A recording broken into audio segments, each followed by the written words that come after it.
So இப்போ பார்த்தீங்கன்னா நம்ம இருக்கிறது குளச்சல் ஹார்பர். ஆக்சுவலி நான் ஹார்பரில் இருக்க ஒரு போட்டில் இருக்கேன். நான் ஹார்பரில் இல்லை, லைக் ஹார்பரில் தான் இருக்கேன், நான் குளப்பரும்பில். ஸோ இதுதான் பார்த்தீங்கன்னா தான் கேபின் நினைக்கிறேன்.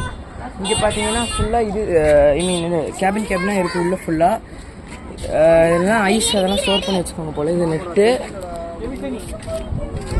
அது வந்து இப்போ லைக் ஸ்டேஷனில் தான் இருக்குது, இன்னும் கிளம்பல. அதே மாதிரி இந்த மாதிரி தண்ணி எடுத்து வச்சுக்கோங்கன்னு நான் நினைக்கிறேன். ஸோ இன்னும் நல்ல டீட்டெயில்ஸ் தெரிஞ்சுட்டு இன்னொரு வீடியோவில் வரேன். பாய்.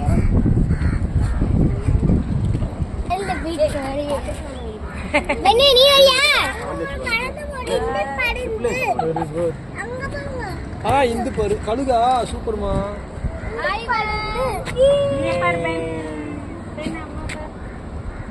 எல்லாம் சுற்றுற மாதிரியே இருக்கு.